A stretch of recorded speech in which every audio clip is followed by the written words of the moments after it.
Welcome to the 236th episode of News Dump, where we run through the hottest topics in the Lewis County news scene and discuss. I'm local man Aaron VanTuyl, joined by Chronicle executive editor Eric Schwartz, and we're joined in spirit by sponsors Summit Funding, Chehalis Outfitters, and The Roof Doctor. How are you? I'm good. How about yourself? I am also well. A marathon podcast session here. So you just knocked out a sports dump? Sports Dump was solid. We got some breaking news midway through that Trevin Salmi of Adna has won a state golf championship, and we got to talking, and I was like, well, that's certainly the first Adna boys golf championship. And it was like, well, that's certainly the first 2B golf championship around here. And then it's like, God, dude, that might just be our first ever state overall golf champion we've had. You can't remember another one? I can't. The first one we thought of was the Wasson kid from Centralia was pretty close. He was a runner-up, right? Yeah, Brady Calkins came really close back in 2013. Yeah, man, you already are going pretty far back. Yeah, I can't think of a golf champion around here. Of course, Centralia College has an NWAC golf champion who's doing quite well. Yeah. But, yeah, at the high school level, I don't know. That might be the first one. What do you mean NWAC or something? That's the Premier League. It's well, yeah, right up there with the NCAA in these corners. Yeah. So, but anyway, yeah, that's it was cool to see. Preambles? Memorial Day is coming up. Packwood Flea Market this weekend. Oh, yeah, the flea market. Which is what everyone thinks of for Memorial Day. Well, are you going to do the usual thing of having the reporters on their way over to state grab photos and that? I think so, because they're heading over there tomorrow. I'm glad you reminded me of that. And there are 3 of them going over. So, yeah, we should definitely do for the setup tomorrow. And that goes through Monday. And then, of course, all the actual Memorial Day services are on Monday. I know there's one at Clequeto. There always is, at the Clequeto Cemetery. There's one in the morning at George Washington Park. There's one at Centralia College, I think mid-morning, afternoon. You have to look at Cronline. Lots of events going on. We'll try to cover as many of them as we can. All right. The preamble I've got is the Look Back in Time feature. I knew this was going to happen. You knew this was going to I did. Get me going. So a look back in time, the headline is Twin City residents start liquor club. Hello. Boys steal 3 cars before being arrested in Packwood, and then a duck in a Chehalis man's off-at-lake summer home. These all kick ass, and I feel like they were like, whoever wrote the headline had me in mind, I feel like. That was me. You know these things are all near and dear to my heart. Yeah, Owen Sexton, reporter, actually compiles this for us, and he turned in a headline pretty close to that. He writes long headlines, though, so I want to say it was probably like another 12 or 13 words. Yeah, but these are all great. So the first one, a 1935 story, covered Twin Cities residents participating in a new liquor letter club where they deliver letters accompanied by pints of liquor to their friends, with other club members then doing the same for them. Bring this back. Yeah. Nowadays, this is just drunk texting the boys in the group chat. One more thing technology ruined, a liquor letter club. That sounds awesome. Yeah, a sample letter from the club read, "This chain was started in the hope of supplying you with a lot of good whiskey." And the copies would then be delivered to 3 friends. So you would get a letter, you'd get 3 letters of your own to send out to others. The copies would go to 3 friends along with a pint, and it said, "Let your conscience be your guide as to quality. No bootleg. The scheme already has expressed itself in liquor stores sales here and in Chehalis. Is it working? A Chehalis man was reported to have received 39 pints of genuine brain paralyzer yesterday. Hell yeah. And he was a teetotaler." That's from the 1935. I've never read from brain paralyzer before. Genuine brain paralyzer. You know, reporters used to take a lot more liberty in their descriptions back then. It was more of an art form. It's still important, but you know, you could really just get carried away with a sentence back then. The Chronicle reported first letters have been headed as, quote, Prosperity Club, but the game has nothing to do with prosperity. Appropriate titles are Delirium Tremens Society, Toper's Fan Mail, Guzzlers Club, Cork Pullers Correspondence, and Headache Presents. The chain's motto is "In God We Trust, You Bring the Pint." How long after Prohibition was this? Less than 2 years after Prohibition ended. God damn. People were excited. Prohibition. People were just getting after there. Jesus. I imagine it was pretty wild. That's probably when the Tower Crawl started, I imagine. Probably, yeah. All right, and then the other one, in 1945, a pair of Renton boys aged 12 and 13 were arrested in Packwood after they ran away from their homes and stole 3 cars in the process. Let them go. They did pretty well for a couple of 6th graders out there stealing cars and driving east. Yeah, it's something to think about because you see a lot of these stories nowadays and everyone's like, the kids are horrible these days. Green Hill's full. This was 1945. You got a troubled 12-year-old and 13-year-old stealing cars, raising a ruckus. Yeah. They didn't even have the Kia boys back then. No, they were just out there, with their own, And they say kids like don't know how to do anything like today. Mm-hmm. They probably couldn't steal a car today. But back then, kids, maybe they were smarter. I don't know. Word to today's young criminals, they were found because their car ran out of gas near Packwood, and they started a bonfire in the woods, which led to their discovery. Well, it was probably cold. It's Packwood. And then in 1965, nothing but newsworthy reporting in the 1965 Chronicle. A wild duck was a strong year. A Shayless man had an Offutt Lake summer home, and he found a wild duck in it that flew down the chimney and got stuck inside. I want an Offutt Lake summer home, damn it. Also, like, you live in Shayless and you summer on Offutt Lake? Yeah. Hell yeah. Yeah, that that's sounds pretty awesome. cool. I know that's your dream. That is my dream someday. But yeah, anyway. I've enjoyed the history stuff, and thank you to the Lewis County Historical Museum. They let us go over there and go through all their documents and pull all this together. It's always a lot of fun. It's been going every Saturday, so your next batch will be in Saturday's edition. Good stuff. All right, on to the news. First up, cats in a fish store. Aquarium Pro partners with Red Rose Animal Rescue to foster cats as business prepares to expand. I did not know we had an aquarium store in town. Mm-hmm. We should get a fishbowl for the studio. I think that'd be awesome if Chad's listening and wants to pull through for us. My experience, though, in a house of children with an aquarium, don't put anything in the aquarium that you don't fully expect will die. A little dark, but, man, you really got to know what you're doing. The fish would be dead before the next episode, for sure. Yeah, maybe we get some sort of reptile in there or something. I had a roommate at one point who had a catfish in an aquarium, but he had it for years, and the catfish had grown to the size of the aquarium, and it could just kind of float there. I felt so bad for that fish. You got to get him a better aquarium. Yeah, I don't even remember how that fish died, but I'm sure it did. Did they eat it afterwards? I hope not. That'd be gross. Anyway, Aquarium Pros expanded. They're in the Fairway Shopping Center. They're going to do a buildable specials where kids can put their own bowls together and learn about keeping fish alive. And then they've got cats from the Animal Rescue there too.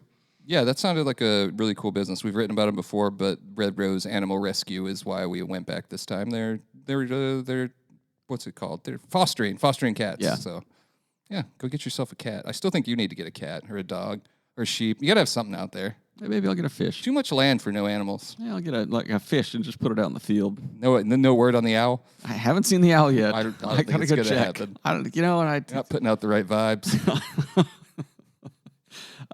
So now we move into two more are these heavy news stories? I don't know. More newsy, I guess. I mean, yeah, I guess. This one, so I read through the whole thing, and I don't really know what to think about it, but I'm going to run through my version of the notes. Port of Centralia Commissioner requests investigation into actions of leaders of Facebook group critical of the port. Earlier this month, it came out that Port of Centralia Commissioner Kyle Markstrom asked County Prosecutor Jonathan Meyer and Sheriff Rob Snazza to check out a Facebook page that's been shitposting about the port. He sent a letter on official letterhead claiming harassment, stalking, and intimidating a public servant. During the meeting, this was announced. Commissioner Peter Lamont said he was concerned about the letterhead and said he really tries to stay off social media, which I thought, bless your heart, that sounds beautiful. He did ask the port if they did any investigating. Kyle Heaton was the subject of most of this, the port's CEO, executive director. Executive director. He said it was an ongoing criminal investigation and they shouldn't comment. It all ties back to Jan Banovich and Randy Garland's Facebook page, Centralia Citizens for an Open and Honest Port, which they say is a way to advocate for increased transparency from the port. Then they got the letter about them and posted it to the Facebook page, which, touche, I suppose. In the letter, Markstrom takes issues with people saying they saw Heaton mowing his lawn during work hours, which, come on. I know. That's what I said. This kind of monitoring is deeply concerning and, in my view, demonstrates stalking behavior, Markstrom said, pointing out that Heaton's house is kind of out of the way. On Facebook, Banovich writes, and there is nothing to account for his time when not in office, but considered on the clock, like several people seeing him mowing his girlfriend's lawn in Toledo during work hours. Heaton responded, whoa, we're not labeling things here. Come on. Anyway, a detective called Banovich, presumably after sighing heavily at what his life as a cop in Lewis County is actually like. The deputy said a harassment claim had been filed, but when Banovich went to get a copy, they couldn't find it. And then there's some stuff on a protection order between Heaton's alleged girlfriend and some neighbors that involves dirty looks and throwing garbage over a fence and a bunch of other neighborhood dispute crap. It really goes down a rabbit hole. Somebody got a court Yeah. order violation, misdemeanor recommendation, but no charges have been filed. Does any of this matter to anyone not named in my recap or in the story? There's more people over there that would care about it. Sure. I guess just to encapsulate what happened is, the information about Heaton mowing his own lawn came from a neighbor in which the property owner has a protection order, essentially, against, or a non-harassment order. I'm not sure which one. And there's additional details. The huge neighborly feud. The allegation, I guess, would be that neighbor provided Banovich with the information, and that because that was then used against Heaton, that might be a violation of that protection order. So it is, Right. it's deeply personal to everyone involved. To me, it's a continuation. I hope I don't hurt anyone's feelings or step on any toes, but there's a group at the Board of Centralia. I feel like I've done this spiel so many times. Yeah, that really despise the current leadership, maybe with the exception of Commissioner Peter Lamont. And they really don't like much of anything that the port does. They make that known at a lot of meetings, and then further allegations get tossed around in this Facebook page. I can't tell you how many people have messaged me from this insulated group, or even from the port, to be like, you need to do a story on X, Y, or Z, be it so-and-so said something about the port, or someone said something mean about me on this Facebook page. It just feels like, I think to your point, it feels like refereeing this fight that not a whole lot of people are engaged in. For me, the reason we wrote the story is how often you get an elected official asking for an investigation into constituents. It just does not happen very often, and certainly not from a port position. So I thought it was newsworthy, and that's why you got the slot, man. All right. Next item. Sheriff Rob Snaza speaks on rumors surrounding his 6-week absence. The explanation for why he's been gone since March, he was sick. And he was in Arizona buying a house, or where he bought a house. Maybe he already had the house. I don't know. I'm not a realtor. While he was not physically in the office, he said he's maintained constant contact with the Lewis County Sheriff's Office staff. Quote, there was no time where the phone was ever shut off. There was no time where I was ever not involved in what was going on, Snaza said. We solved exactly as many murders with me in Arizona as we did with me in Lewis County, he added. Last part, not true. He then said, they say, well, if the sheriff's gone, the whole office is going downhill. If that was the case, then number one, I wouldn't be a very good sheriff. Did you say that with a straight face? I don't know. Michael used to tell me that if you leave the office and everything goes smoothly, that means that you're a good boss. I guess. I've never experienced it. I don't ever leave the office, so I don't know. Further quote from Snaza, would a bad sheriff do this, he asked, taking out his service revolver and shooting his county-issued cell phone to end the call with a reporter. Also didn't happen, but pretty funny. The I wouldn't be a very good sheriff quote goes on, but I don't really think it needs to. The evidence kind of speaks for itself, and that includes the fact that he was off work for so long the newspaper had to call and ask if he was ever coming back. Yeah. No, being gone from 6 weeks as an elected official, 6 weeks, as an elected official is certainly newsworthy. We reported on it because another publication had been putting it out there in only editorial form with just lots of rumors and stuff like that. But no, it's absolutely newsworthy. I would never argue that. And I felt that we should reach out and ask Sheriff Snaza where he's been for 6 weeks. And yeah, there you have it. I'm speaking as a constituent when I say 6 weeks out, not a great look. No, I agree. But he's not resigning. That was his main takeaway. Is he's not resigning or retiring. Is what he wanted to get across. Yeah. Not retiring. Has he announced if he's running again or anything like that? No official announcement there? There's been no official announcement. I believe that was the answer when Emily, the reporter, asked him, was there's been no official announcement. But I think the assumption is that he won't, based upon the last few years of controversies. Based on the last 6 weeks of him not being and I think the story touched on Aaron Christensen at the end. That's kind of the big one, the lightning rod. You could talk about any number of other issues, both operational and practical to investigations and things. But we'll see. That election comes up next year. So, and if you recall, last time was pretty exciting. It was. It was a good one. It was a very active election. Yeah, that I am looking. Well, I don't know if I'm saying I'm looking forward to it, but I'm interested to see what happens at least. Yeah, I kind of trashed on the odd year elections last week, and I didn't really mean I don't like city council races. I do like the stakes a little higher. I think sheriff and some commissioner races, maybe lawmakers. Yeah, anything that gets more people out and voting for city council races. It's a congressional year too, every 2 years. So. All right. Anything else, or do you want to hit whatever other news you've got at the end? Let's just hit that one. Brent Henrich, the Democrat who stepped out of the 2002 3rd Congressional District race to make way for Marie Gluesenkamp-Perez, is now going to run against her, feels that she sided a little too much with the MAGA movement on some things, so that kind of builds on our conversation from a few weeks ago. I thought that was interesting. That's going to be a packed race, I feel like, because you're going to have some Dems, you're going to have some Rs. It's going to be a lot. It'll be fun. Joe Kent going to show up at just out of habit? I don't know. We ran a roll call story. We have access to that content. Very rarely have reason to use it. But Gluesenkamp-Perez was listed among the 10 most vulnerable members of Congress heading into next year's race. Interesting. And they didn't. I don't know that they had any original reporting, but they noted that it's unclear if Joe Kent would be willing to run a third time now that he has the Counterterrorism Center director position in the Trump administration. But there will be a Republican running for that seat, guaranteed. We'll see who it is. All right. Let's take a break. Hi, this is Jeff and Julie from Fairway Lanes. Jeff and I met JSIC of Summit Funding at our bowling center, so when we fell in love with this community and it was time to relocate, we knew we would be calling Summit Funding. They understand that everyone has a unique situation when buying a home. He had already helped 2 of our employees get into their own homes. The Summit Funding team exceeded our expectations. It was a seamless experience with great communication from his whole team. Thank you to Summit Funding for making our buying experience special and memorable. All right, we're back. It's time for segments. First up, Tales from the Takes page. And the only offering I have listed, although I think we'll get it of 1 or 2 others, I'm sure we is column from a guy named Chris Judd. Ever heard from him? The case for the regionally maligned bluegill. New columnist alert. I love it. From the headline to the, I too once viewed the bluegill as a subpar fish, but I have become enlightened now and I'm ready to spread the good word about the bluegill. Yeah.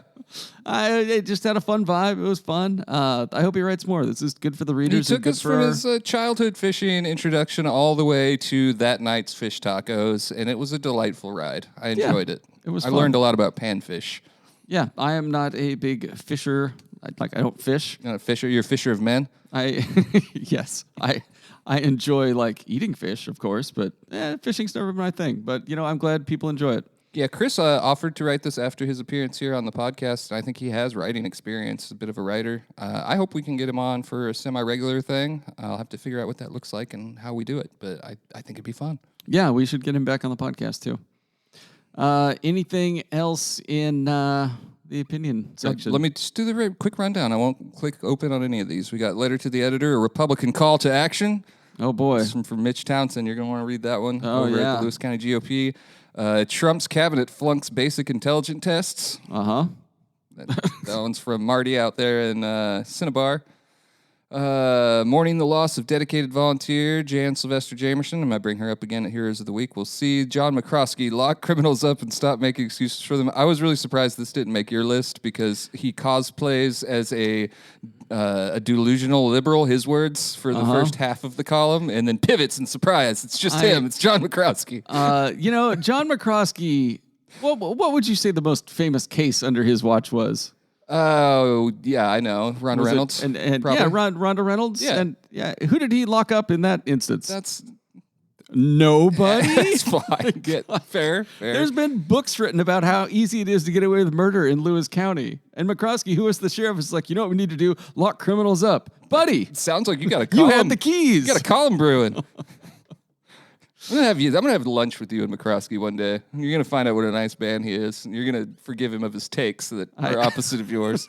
I'm gonna cosplay as somebody who enjoys lunch, and then halfway through, pivot, throw it on the ground, and leave. Pivot. We had John Braun, of course. You can imagine what that was. I've got an idea that involved the budget and it being bad. I'm looking forward to the one this week. We'll see what he does after Bob Ferguson's treachery when it comes to the Zen tax. It passed, folks. It passed, ladies and gentlemen. Just wait, hold on to your wallets. And then we can't go without mentioning Wayne Fournier's second column, The Yellow Bicycle Revolution When Public Art Meets Politics. I enjoyed this one quite a bit. It was talking about like 15 years ago, they started putting out random yellow bikes all around town. It's kind of like a guerrilla art project, and it took off. Seattle Times ended up writing about it. It was fun. The part I liked is he was talking about Adam Barr. He was like, Adam has what I can only describe as a genius for weaving subversion and whimsy together. He understands how to push buttons and make people smile. If you don't believe me, just ask anyone in the Chronicle newsroom who has been there for any significant amount of time. To this day, his now infamous, quote, meth-fueled tiger escapes Tenino rave hoax, a masterclass in absurdist local mischief, still confounds newly hired reporters. I told him that one time because I've had a couple. The link gets pulled up, and they're like, a tiger escaped in Tenino? And you got to kind of tell them no. Yeah. But you want to wink and a nod, but yeah, it did. Given that description and looking at the picture of Adam Barr, I was like, is this just a Jordan Nalen pseudonym? You know, I don't know him personally, but I get how you went there. I mean, the beard helps in this photo at least, right? Yeah, they've kind of got the similar vibe. That sounds like... He's a member of the school board now, and he's a very, very, very talented artist. All right, we should get him on the podcast. That's it for the takes. There's other takes, but those are worth mentioning. Letter to the editor, second guessing the president. Why? Did something happen? It was a Dennis Shane joint. Hadn't written in a while. Time to give our TransAlta Centralia coal plant new life. What are they going to be doing? This person thinks that since they're talking about maybe firing back up 3 Mile Island, that we should file back up the coal plant. I'm actually surprised that hasn't become a thing, the way things are going, you know? Yeah. Who owns TransAlta? The TransAlta Canadians. Corporation? They're out of where? The Canadians. Why would they not want to be doing business here? Curious. Hey, Washington had a very good diplomatic trip last week to British Columbia. The story was from the Washington State Standard. Probably Cornfield. I'm not exactly sure. But it was really good. It was just about how nervous Denny Heck was to go up there. And then they met the Canadians, and they're like, friends! And he was like, oh, thank goodness. It was basically what that story was. My words, not theirs. That's pretty good. People's Champion of the Week. I've got a few listed here. Centralia Downtown Association awards check to Centralia High School's senior class after spring cleanup event. It's always fun. Alternatively titled, I botched the assignment and sent Cody to Centralia Middle School and let our good friends at the CDA, especially Hallie Rawls, down. Wow. I know, but she sent in this courtesy photo, thankfully. All right, yeah, good photo. Nice work. And then we've also got Lewis County Relay for Life raises funds for American Cancer Society. Guest of the program, Ruby Stanton, was involved. Yeah. I didn't check in to see if they reached that 50,000. We'll check on that for Saturday. You got any more? And then former Chehalis Tribe chairman celebrates age 90, celebrated 25 years after heart transplant. Oh, that was a good one, too. Yeah. Kind of like Mel Yuckton. Yeah. Kind of a celebration of life almost while you're still alive, which I thought was cool. We found out about that. We went out to Rochester last week. I say we, Emily Fitzgerald did. And they had donated a accessible playground to the school, and someone mentioned to her that was happening. So can't get enough Chehalis Tribe news in. Yeah, there's been a ton of Yucktons out of Oakville. There's a bunch of really good very influential Yuckton family. baseball players, and it sounds like Mel Yuckton was a Babe Ruth coach. So, all right, I got one more. We got the Tenino esports team won a state championship to cap off perfect debut season. If you're wondering, I tagged this one on Cronline as local news, sports, local sports, Tenino. So it's going to be right there with all the baseball, softball, and whatnot. Good. But yeah, it was the first year of the program. They won state. They got a bunch of 8th graders on their team too. The coach went into a lot of detail on one player specifically who was like keeping logs on opposing players and like charting their got deep into it. And that's awesome. Good for him. They ended up winning a state championship. Give them a banner. I want the banner to be hung at Tenino. Yeah, hang the banner. Normalize esports. Yeah, it is. It's yeah. I wonder if that falls under the purview of the athletic director or like a club person. I think it's just you grab the banner and you hang it up there and nobody takes it down. Yeah, absolutely. I think that's how it should go.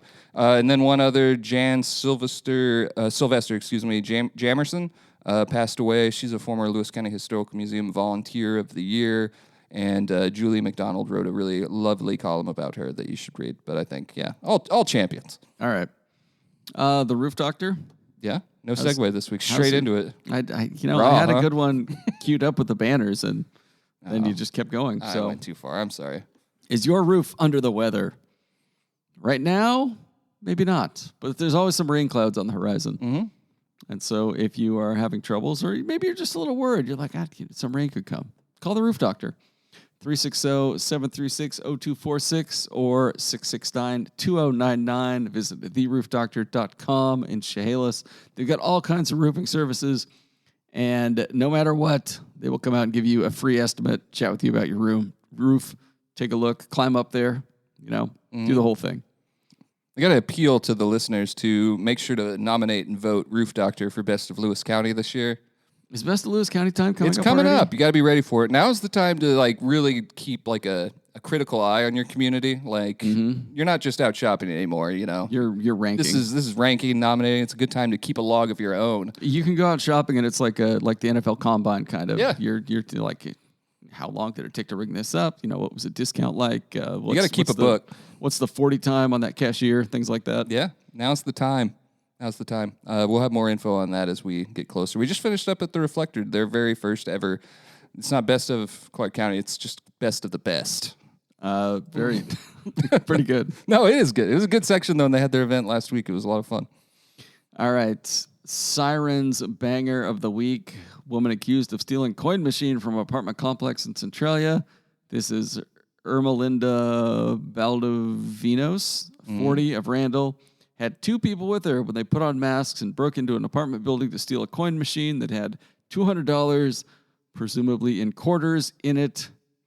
They planned all that out for, $66 a piece in quarters. Yeah. High risk, low reward. Yeah, that's that 6.5 rolls of quarters each. Mm-hmm. Boy, times are tough.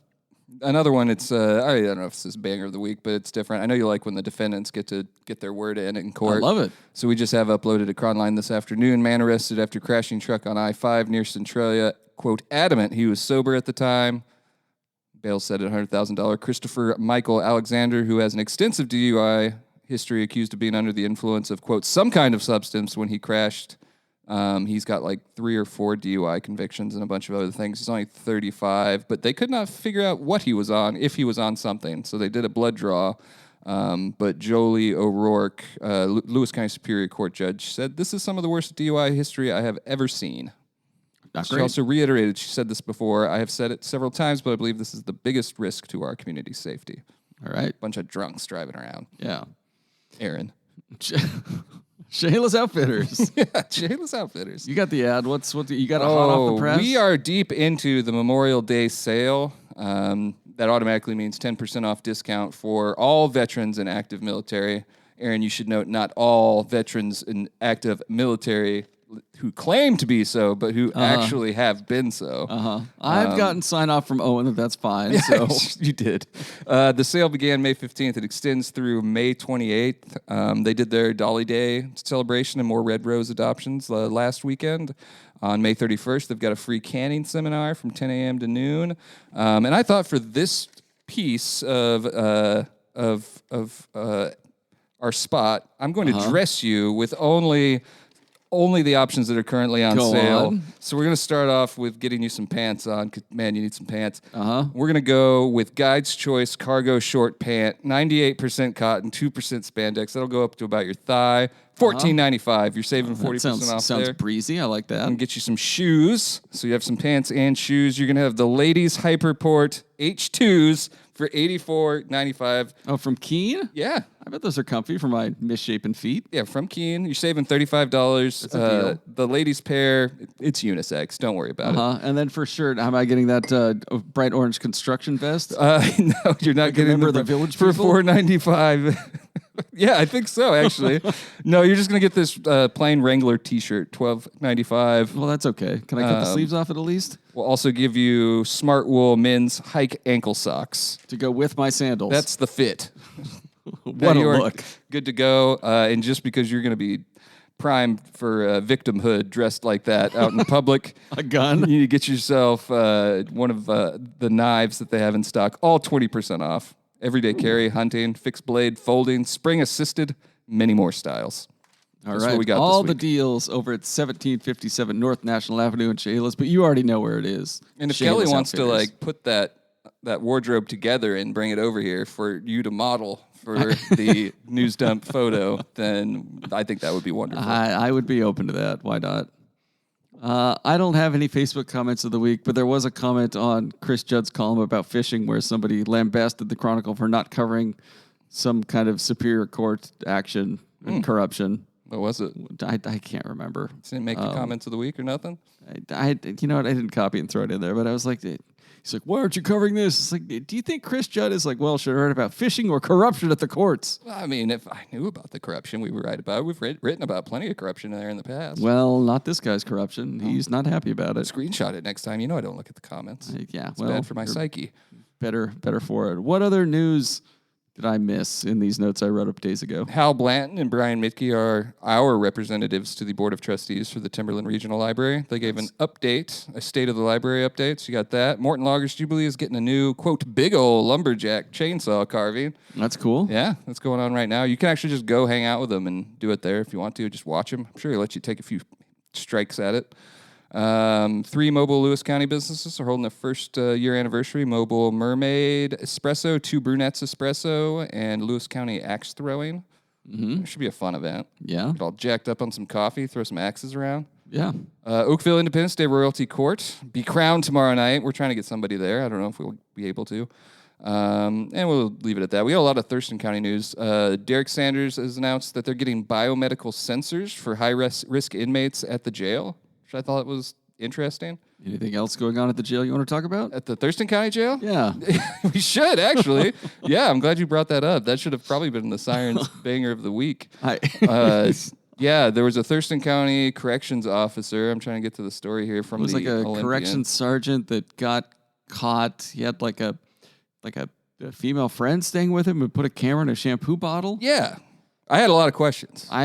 So did I. I didn't understand it at all. The Olympian, this is fully an Olympian story, so you could go read it on their website, or it is at chronline.com as well. And you know what? Credit to Derek Sanders. He, as soon as that broke, he had it shared on Facebook and was very transparent about it. And, you know, we're stepping aside to let, I think, Olympia PD investigate, things like that. So I will note the Thurston County judge that saw this case did release him without bail, which has been a criticism from the sheriff's office for suspects. Interesting. So that was noted in the Olympians reporting. But yeah, thank you for pointing that out. We didn't want to leave that out. Any other news? There's lots of other stuff. The big thing to look out for next week, if you're following this story, is there is another safe parking program meeting. This one's at United Methodist in Chehalis tomorrow evening, and we'll be covering it. And we'll have some news on that. Lots more news coming for Saturday. Pick All up right. the Thursday edition. In closing, we're sponsored by Summit Funding, Shields Outfitters, and The Roof Doctor. Leave a review and rating on Apple Podcast if you want, or send us an email at chroniclenewsdump@gmail.com.